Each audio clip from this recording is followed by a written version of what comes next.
PSpedia உங்களை அன்புடன் வரவேற்கிறது. வெனிலின் அப்படிங்கிற ஒரு மாலிகூல் தான் இந்த வெனிலா ஐஸ்கிரீமுடைய டேஸ்டும் கலரும் இதெல்லாம் கொடுக்கக்கூடியது. 2018 மட்டும் வெனிலினுடைய தேவை 37,000 டன்னா இருந்திருக்கு. ஸோ அந்த ஒரு டேட்டா 2025 59,000 டன் தேவைப்படுமா உலகம் முழுவதும்.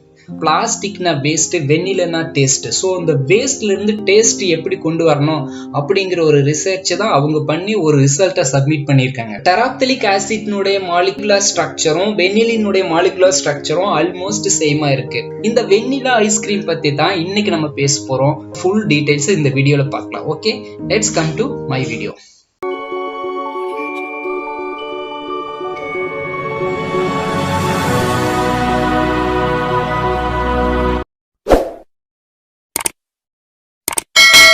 கல்யாண வீடுனாலே ரொம்ப கலகலப்பா இருக்கும். ஒரு மாசத்துக்கு முன்னாடியே ரொம்ப சந்தோஷமா ரொம்ப மகிழ்ச்சியா இருப்பாங்க. பல நிகழ்ச்சி எல்லாம் அரேஞ்ச் பண்ணியிருப்பாங்க. இங்க வீட்டு இருக்கிறத விட இந்த கல்யாணத்துக்கு போறாங்க இல்லைங்களா, அவங்களுக்கு அதை விடவே ஹாப்பியா இருக்கும். போன உடனே கையெடுத்து கும்பிட்டு வரவேற்பாங்க இல்லையா, அப்படி நேரம் போய் டின்னர் ஹால்ல நம்ம பிடிச்சதை நல்லா சாப்பிட்டு அப்படி இந்த பக்கம் வந்து அங்க வந்து ஐஸ்கிரீம்ஸ் எல்லாம் நிறைய வெரைட்டி வச்சிருப்பாங்க.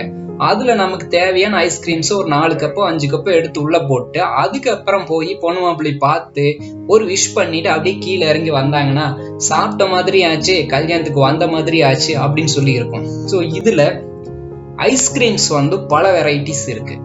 வெனிலா அப்படிங்கிற ஐஸ்கிரீம் வந்து ரொம்ப ஃபேமஸா இருக்கு, எல்லாத்துக்கும் பிடிச்சதான் கூட இருக்கலாம். அந்த வெனிலா ஐஸ்கிரீமை பிளாஸ்டிக்ல இருந்து தயாரிக்க முடியும் அப்படிங்கறத வந்து நிரூபிச்சிருக்காங்க யூகேவில் இருக்கக்கூடிய எடின்பர்க் யூனிவர்சிட்டி. வெனிலின் அப்படிங்கிற ஒரு மாலிகூல் தான் இந்த வெனிலா ஐஸ்கிரீமுடைய டேஸ்டும் கலரும் இதெல்லாம் கொடுக்கக்கூடியது. வெனிலா பீன்ஸ் அப்படிங்கிற ஒரு தாவரத்துல தான் இது தயார் பண்றாங்க. இது பாத்தீங்கன்னா ஜஸ்ட் நம்ம தட்டைக்காய் எல்லாம் இருக்கு இல்லையா, அதே மாதிரி இருக்கும். அதுல இருந்து அந்த பயிரை எடுத்து உலர வச்சு காய வச்சு அதுக்கப்புறம் அதனுடைய எக்ஸ்ட்ராக்ட்ஸ் எல்லாம் ப்ரிப்பேர் பண்ணி எடுப்பாங்க. இதை யூஸ் பண்ணி நிறைய அப்ளிகேஷன்ஸ் இருக்கு. ஐஸ்கிரீம் தயாரிக்கிறதுக்கு ரொம்ப முக்கியமான ஒரு ப்ராடக்ட் தான் இந்த வெனிலின். இந்த ஃபுட் இண்டஸ்ட்ரீஸ்ல தான் அதிகமாக பயன்படுத்துறாங்க. அதை விட்டு பாத்தீங்கன்னா பார்மாசூட்டிக்கல் சிந்தசிஸ்லயும் பயன்படுத்துறாங்க. அதோட ஹெர்பிசைட்ஸ், அதாவது களைக்கொல்லியில கூட வெனிலின் யூஸ் பண்றாங்க. அது மாதிரி ஆன்டி ஃபார்மிங் ஏஜென்ட், அது மாதிரி சம் கிளீனிங் ப்ராடக்ட், இந்த மாதிரி அப்ளிகேஷன்ஸ் வந்து நிறைய இருக்கு வெனிலினுக்கு. 2018 மட்டும் வெனிலினுடைய தேவை 37,000 டன்னா இருந்திருக்கு. ஸோ அந்த ஒரு டேட்டா 2025 59,000 டன் தேவைப்படுமா உலகம் முழுவதும். இவ்வளவு அதிகமா ஹியூஜ் அமௌண்ட் இந்த வெனிலின் தேவைப்படுது. ஆனா அது வந்து எங்க தாவரத்துல இருந்து வர்றது, அப்ப நம்ம வந்து ஈஸியா தயார் பண்ணிக்கலாம்ல, அதிகமான பயிரிட்டோம்னா நம்மளுக்கு கிடைச்சிரும்னு நினைப்பீங்க. ஆனா அப்படி இல்லை. எல்லா இடத்துலயும் இந்த வெனிலா பீன்ஸ் வந்து தாவரம் வளராது. ஒரு குறிப்பிட்ட நாட்டுல குறிப்பிட்ட இடத்துலதான் வரும். இந்தியாவிலேன்னு பாத்தீங்கன்னா கேரளா, தமிழ்நாடு, ஆந்திரா இப்படி ஒரு சில பகுதியில கொஞ்சம் கொஞ்சம் பயிரிடுறாங்க. அதிகமா வந்து மடகஸ்கார் பகுதியில தான் இது ரொம்ப அதிகமா வருது. ஆனாலும் இதனுடைய தேவையை கம்பேர் பண்ணும்போது உற்பத்தி ரொம்ப கம்மியா இருக்கு. ஸோ இதனால என்ன பண்றாங்க, எப்பவுமே ஒரு தேவை ஜாஸ்தியா இருக்குன்னா ரிசர்ச்சர்ஸ் வந்து அவங்களோட ஐடியாவை யூஸ் பண்ணி வேற ஏதாவது இருந்து எடுக்கணும்னு ட்ரை பண்ணுவாங்க. Stephen Wallace, biochemistry and biotechnology, university of Edinburgh and UK, இவங்க வந்து ஒரு புதுசா ஒரு அட்டன் பண்ணியிருக்காங்க. என்னன்னா பிளாஸ்டிக்ல இருந்து வெனிலின் மாலிகூல் எடுக்க முடியும் அப்படிங்கிறத நிரூபிச்சிருக்காங்க. ஸோ நம்ம ஃபர்ஸ்ட் நமக்கு மைண்ட் வர்றது பிளாஸ்டிக்னாலே வேஸ்ட் தான். அந்த 95% பிளாஸ்டிக் யூஸ் பண்ணதுக்கு அப்புறம் வேஸ்டா போயிடும். மீதி ஒரு 5% ரீஜெனரேட் பண்ணி யூஸ் பண்ணுவாங்க. அதாவது 500 மில்லியன் டன்ஸ் பிளாஸ்டிக்ஸ் ஒரு ஆண்டு வந்து வேஸ்டா கொட்டப்படுது. அதே 2020 900% அதிகமா இருந்திருக்கு 1980 கம்பேர் பண்ணும்போது. ஆனா இன்னும் 2050 பிளாஸ்டிக்னுடைய வேஸ்ட் நினைச்சு பார்க்க முடியாத அளவுக்கு இன்க்ரீஸ் ஆகும்னு சொல்லி ரிப்போர்ட் பண்றாங்க. ஸோ இப்படி பல வகையான பிளாஸ்டிக் வேஸ்ட் இருக்கு. அந்த பிளாஸ்டிக் வேஸ்ட் எல்லாம் எப்படி ரீசைக்கிள் பண்றதுன்னு அப்படின்னு பாத்தீங்கன்னா நிறைய மெத்தட்ஸ் எல்லாம் யூஸ் பண்றாங்க. இந்த பிளாஸ்டிக்ஸ் வந்து ரீசைக்கிள் பண்ணணும். ஸோ அப்படி ரீசைக்கிள் பண்ணி அதுக்கப்புறம் அந்த ப்ராடக்ட்ஸ் எடுத்து செகண்ட் ஜெனரேஷன் பிளாஸ்டிக் அப்படின்னு சொல்லுவாங்க. அதாவது ஏற்கனவே பிளாஸ்டிக் இருக்கு, அதை ரீசைக்கிள் பண்ணி மீண்டும் வேற ஒரு பிளாஸ்டிக் பண்றது. பிளாஸ்டிக் டீகம்போசிஷன் பண்றது ரொம்ப கம்மியான ஒரு மெத்தட் தான், ஒரு சில பக்கம் தான் பண்ணிட்டு இருக்கோம். ரொம்ப இம்பார்ட்டன்டான பிளாஸ்டிக் பாத்தீங்கன்னா பாலி எத்திலீன் தெராப்ளேட். இந்த பாலி எத்திலீன் தெராப்ளேட், அதாவது PET, பெட் அப்படின்னு சொல்லுவோம். இந்த பிளாஸ்டிக் பாட்டில்ஸ் தான் ரொம்ப அதிக ஹியூஜ் அமௌண்டா இருக்கு. இந்த பெட்டை ஒரு யூஸ்ஃபுல்லா மாத்த முடியும் அப்படின்னு தான் இந்த ரிசர்ச்சர்ஸ் வந்து நிரூபிச்சிருக்காங்க. என்ன சொல்லியிருக்காங்கன்னா பிளாஸ்டிக்னா வேஸ்ட், வெண்ணிலனா டேஸ்ட். ஸோ அந்த வேஸ்ட்ல இருந்து டேஸ்ட் எப்படி கொண்டு வரணும் அப்படிங்கிற ஒரு ரிசர்ச் தான் அவங்க பண்ணி ஒரு ரிசல்ட்டை சப்மிட் பண்ணியிருக்காங்க. நிறைய வகையான பிளாஸ்டிக்ஸ் இருக்கு.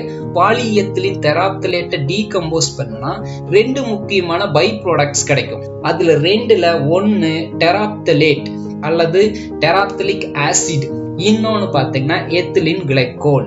சோ இந்த terephthalic acid and ethylene glycol 2 product கிடைக்கும் இந்த போலி எத்திலின் டெராப்தலேட்டை டீகம்போஸ் பண்ணா. இந்த டீகம்போஸ் பண்றதுக்கு ஒரு சில நிறைய மெத்தட்ஸ் ஆல்ரெடி சப்கஸ் பண்ணியிருக்காங்க.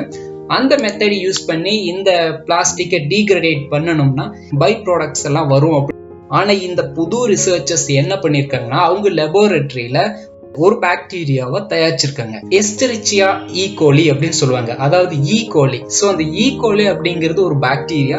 இந்த பாக்டீரியா நார்மலா எல்லாத்தோடைய உடம்புலையும் டைஜஸ்ட் சிஸ்டத்துல இருக்கும். அது மட்டும் இல்லாம ஃபுட் டைஜஸ்ட் பண்றதுக்கு இந்த ஈகோலி, அதாவது எஸ்டெரிச்சியா ஈகோலி அப்படிங்கிற ஒரு பாக்டீரியா ரொம்ப யூஸ்ஃபுல்லா இருக்குன்னு எல்லாத்துக்குமே தெரியும். டெராப்தலிக் ஆசிட்னுடைய மாலிகுலர் ஸ்ட்ரக்சரும் வெனிலினுடைய மாலிகுலர் ஸ்ட்ரக்சரும் ஆல்மோஸ்ட் சேமா இருக்கு. வெனிலின்ல ஒரு பென்சீன் ரிங்கு, ஒரு OH குரூப்பும் ஆக்சிஜன் குரூப்பும் இருக்கு. இந்த டெராப்தலிக் ஆசிட்லயும் ஒரு பென்சீன் ரிங்கு, ஒரு OH குரூப் இருக்கு.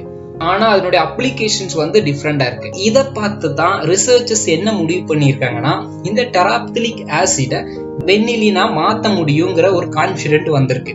டெராப்தலிக் ஆசிட்ல ஒரு மோடிஃபிகேஷன் ஏற்படுத்தினா பெனிலின் கிடைக்கும் அப்படிங்கறத நம்பி அந்த மோடிஃபிகேஷன் எது வழியா பண்றது அப்படிங்கிறது தான் எல்லாத்தோட கேள்வியே இருந்துச்சு.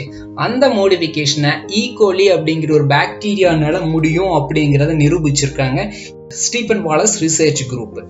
ஒரு பெஸ்ட் எக்ஸாம்பிள், நம்ம ஒரு கடைக்கு போறோம், ஷர்ட் எடுக்க போறோம். அப்போ நமக்கு ஃபுல் ஹேண்ட் ஷர்ட் தான் இருக்கு, பட் நம்மளுக்கு தேவை என்ன, ஹாஃப் ஹேண்ட் ஷர்ட். அப்ப என்ன பண்ணுவோம், வேற ஒரு கிளாத் எடுத்து ஸ்டிச் பண்றதெல்லாம் நடக்கிற விஷயமே இல்ல. ஷர்ட் எடுத்து பாதி கட் பண்ணி விட்டோம்னா ஹாஃப் ஹேண்ட் ஆயிரும் இல்லையா? அதே மாதிரி இந்த மாலிகூல் இருக்கு. ஆல்மோஸ்ட் அதனுடைய பேசிக் ஸ்ட்ரக்சர் எல்லாம் வெனிலின் மாதிரியே டெராப்தலிக் ஆசிட்ஸ் இருக்கு. அப்போ அதுல கொஞ்சம் மாடிஃபிகேஷன் பண்ணா ஈஸியா வந்துரும் அப்படின்னு இந்த ரிசர்ச் குரூப் நினைச்சிருக்காங்க. அவங்க அதனால ஒரு அட்டெம்ப்ட் பண்ணி இருந்திருக்காங்க. ஒரு நல்ல ரிசல்ட் கிடைச்சிருக்கு. இன்னைக்கு பிளாஸ்டிக்ல இருந்து ஒரு வெனிலின் அப்படிங்கிற ஒரு மிக தேவையான ஒரு காஸ்ட்லி பை ப்ராடக்ட் கண்டுபிடிச்சிருக்காங்க. இதுதான் அவங்களுடைய ரிசர்ச் ஒர்க். 79% அச்சீவ் பண்ணியிருக்காங்க. இந்த ரிசல்ட்டை ராயல் சொசைட்டி ஆஃப் கெமிஸ்ட்ரியில கிரீன் கெமிஸ்ட்ரி அப்படிங்கிற ஒரு ஜேர்னல்ல இவங்க ரிசல்ட் பப்ளிஷ் பண்ணியிருக்காங்க. இனி ஃபியூச்சர்ல லார்ஜ் ஸ்கேல் எப்படி ப்ரிப்பேர் பண்றது, ஃபுட் இண்டஸ்ட்ரியில எப்படி யூஸ் பண்றது, அது இல்லாம இதனுடைய அடுத்த கட்ட ஆராய்ச்சிகளும் ரிசர்ச்சும் அவங்க பண்ணிட்டு இருக்காங்க. பிளாஸ்டிக் வேஸ்ட் இன்னைக்கு நம்ம எல்லாருமே பயன்படுத்திட்டு இருக்கோம். இது ரொம்ப ரொம்ப டேஞ்சரஸ் ஒன். பிளாஸ்டிக் யூசேஜ் நம்ம தவிர்க்கவும் முடியறது இல்ல, பட் அதே நேரத்துல தவிர்க்க வேண்டிய ஒரு சூழ்நிலையில் இருக்கிறோம். இதை பார்த்துட்டு இருக்க உங்களுக்கு இதே மாதிரி வேஸ்ட்டை ஒழிக்கிறதுக்கு ஏதாவது ஒரு நியூ ஐடியாஸ் இருக்கு அப்படின்னா இன்னைக்கே தொடங்குங்க. அதுல உங்களுக்கு தேவையான பிசினஸும் பண்ண முடியும். உங்களால உங்களுக்கு ஒரு கம்பெனி கூட கிரியேட் பண்ண முடியும். சோ இன்னைக்கு உலகத்திலேயே இருக்கக்கூடியது நிறைய வேஸ்டஸ் இருக்கு. பிளாஸ்டிக், இ வேஸ்ட், சோ மெனி வேஸ்ட் இருக்கு. அந்த வேஸ்ட்டை ஒரு நல்ல ப்ராடக்டா பயன்படுத்துறதுக்கு உங்களுக்கு ஏதாவது ஒரு சிம்பிளான ஐடியாஸ் இருந்ததுன்னா நீங்க இந்த கமெண்ட் பாக்ஸ்ல போடுங்க. இந்த சொசைட்டிக்கு ஏதாவது புதுசா கண்டுபிடிக்க முடியுமான்னு ட்ரை பண்ணலாம். அதாவது என்னுடைய ரிக்வெஸ்ட் என்னன்னா, பிளாஸ்டிக் யூஸ் பண்றத எவ்வளவுக்கு தவிர்க்க முடியுமோ அவ்வளவுக்கு தவிர்க்கலாம். கடைக்கு போகும்போது ஒரு மஞ்சப்பை கொண்டு போங்க. அது இல்லாம பிளாஸ்டிக் வாங்கினா தான் உங்களுக்கு கெத்தா இருக்கும் அப்படிங்கறதெல்லாம் இல்ல. சோ எவ்வளவு முடியுமோ அவ்வளவு பிளாஸ்டிக் தவிருங்க. பிளாஸ்டிக்கை ஒழிப்போம், நல்ல ஒரு வாழ்க்கைக்கு வருவோம். தேங்க்ஸ் ஃபார் வாட்சிங் மை வீடியோஸ்.